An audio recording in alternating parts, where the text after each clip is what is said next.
Hello everyone, this is Priyanka and welcome back to pre explore. जैसे कि आप देख पा रहे हो बोर्ड पे कि आरआरबीज यानी कि रेलवेज के थ्रू टीचर की वैकेंसीज रिलीज करी गई हैं और आपका पीआरटी हो, टीजीटी या पीजीटी, तीनों ही पोस्ट पे वैकेंसीज आई हुई है ना। कितनी वैकेंसीज रहेंगी, क्या एलिजिबिलिटी क्राइटेरिया रहने वाला है, एज लिमिट क्या रहेगी, हर एक पॉइंट पे डिस्कस करेंगे। सिलेबस क्या रहेगा, एग्जाम का पैटर्न क्या है ना, हर एक चीज यहाँ पे क्लियर होगी। और मैं आपको ये बता दूं कि जो रिक्रूटमेंट है ये अभी पोस्ट तो बहुत ज़्यादा नहीं है, बट जितनी भी है अगर आप एलिजिबल हैं तो आप बिल्कुल अप्लाई कर पाएंगे। और एप्लीकेशन जो है आपके स्टार्ट कब से होंगे, तो ये अभी स्टार्ट नहीं हुए ही, आपके 7 जनवरी से जो इनके एप्लीकेशन है वो स्टार्ट हो जाएंगे ना, उसके बाद आप रजिस्ट्रेशन करवा पाओगे।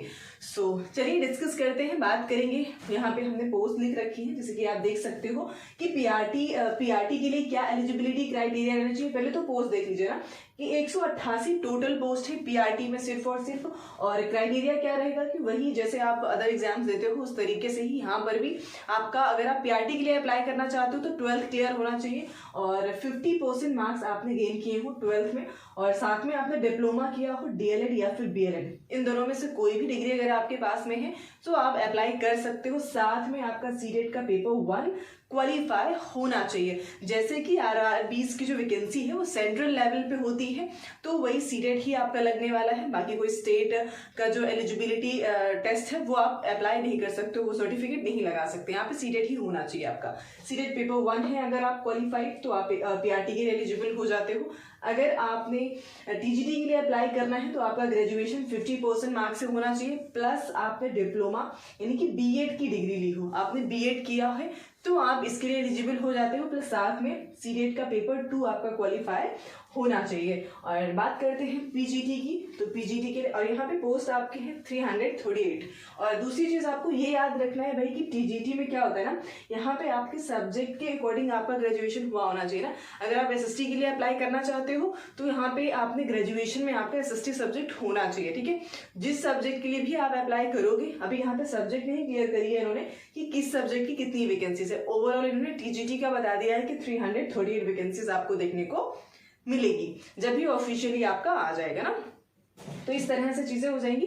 अब हम पीजीटी की बात करते हैं तो यहाँ पे आपकी मास्टर्स डिग्री कंप्लीट होनी चाहिए, 50% मार्क्स होने चाहिए। साथ में आपने बीएड अगर डिप्लोमा कर रखा है या फिर इंटीग्रेटेड आपने एमए किया हुआ है तो भी आप एलिजिबल हो जाते हो। यहाँ पर भी आपका इंटीग्रेटेड वाला हो जाएगा ना, आपने बीएससी या बीए जो भी अगर इंटीग्रेटेड कर रखा है तो भी आप एलिजिबल हो जाते हो यहाँ पे ना। तो ये एलिजिबिलिटी क्राइटेरिया से रिलेटेड बातें रही, आई होप आप समझ पाए होंगे। और यहाँ पे जो आपका 187 पोस्ट रहेंगी पीजीटी के लिए, ठीक है।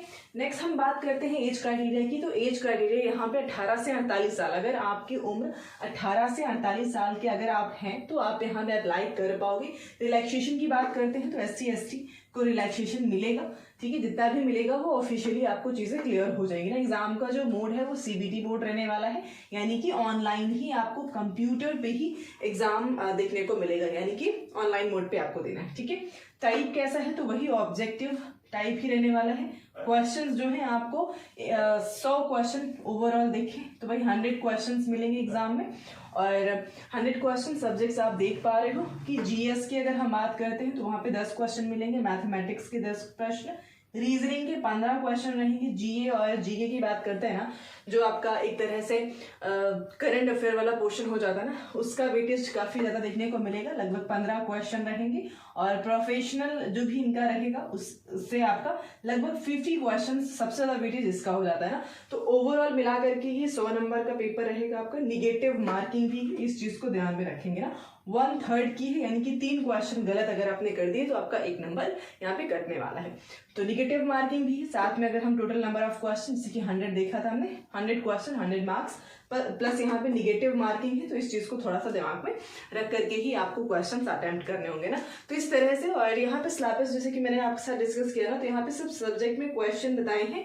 अगर डिटेल में आपको सिलेबस जाना है तो स्क्रीन पे मैं लगा दूंगी, आप देख लीजिएगा, वहां पे आपको डिटेल में पता चल जाएगा कि मैथमेटिक्स के इतने टॉपिक्स आते हैं। जीए जीएस की बात करें तो कौन से टॉपिक रहेंगे, हर एक टॉपिक का यानी कि डिटेल में आपको मैं सब्जेक्ट वाइज स्क्रीन पे लगा दूंगी, तो आप वहां पे देख लीजिएगा ना। तो इस तरह से सिर्फ अभी इतना ही चीजें इन्फॉर्मेशन आई थिंक इनफ है। अगर आप देना चाहते हो तो आप प्रिपरेशन शुरू कर सकते हैं, बिकॉज 7 जनवरी से आपकी जो रजिस्ट्रेशन है वो शुरू हो जाएगी ना। अभी बहुत दिन नहीं बचे हैं कि आप काफी लंबा टाइम है 7 जनवरी के लिए ना, तो अभी इतना वक्त नहीं है। तो आप चाहते हैं अगर प्रिपरेशन करना तो बिल्कुल आप प्रिपरेशन शुरू कर सकते हो ना।